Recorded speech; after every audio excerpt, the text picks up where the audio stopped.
Hi മക്കളെ, social സയൻസിന്റെ public എക്സാമിന് ഏറ്റവും പ്രധാനമായിട്ടും ചോദിക്കാൻ സാധ്യതയുള്ള ഒരു ഇമ്പോർട്ടന്റ് ക്വസ്റ്റ്യൻ ആണ് റിനൈസൻസ് ആൻഡ് സ്കൾപ്ചർ അല്ലെ.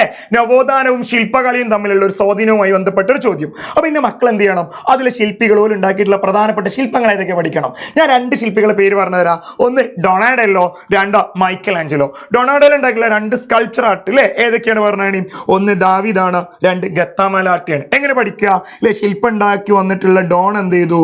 ഒരു ദിവസം നമ്മളെ ഡാവിഡുമായി കാട്ടിൽ പോയപ്പോൾ അട്ട കടിച്ചു അല്ലെ. കാട്ടിലുണ്ടാവില്ലേ നമ്മളെ ബ്ലഡ് കുടിക്കാനായിട്ടുള്ളത് അല്ലേ, അതാണ് അട്ട എന്ന് പറയും. അപ്പൊ ഡാവിഡ് ഡോൺ ചോദിക്കാണ് ഡാവിഡിനോട്, അല്ല എന്താ ഡാവിഡ് നിന്റെ മേലട്ടാൻ, എത്താ ഡാവിഡ് നിന്റെ മേലട്ടാൻ. കിട്ടിയോ? അപ്പൊ ഡാവിഡ് എത്താന്റെ മേലട്ട, ഡാവിഡ് എത്താ മേലട്ട, ഗത്താമലാട്ട. സാധനം സെറ്റ് അല്ലേ? ഇനി നോക്കി, മൈക്കൽ ആഞ്ചലോ വരച്ച രണ്ട് ചിത്രങ്ങളാണ് അല്ല രണ്ട് ശില്പങ്ങളാണ്. ഒന്ന് പിയത്ത, രണ്ട് ഡാവിഡ്. അതെങ്ങനെ പഠിക്കുക? ഡാവിഡ് ആദ്യം എഴുതി കൊടുക്കുക, പിയത്താന്ന് പിന്നീട് എഴുതി കൊടുക്കുക. അപ്പൊ ഡപ്പിന്ന് കിട്ടി.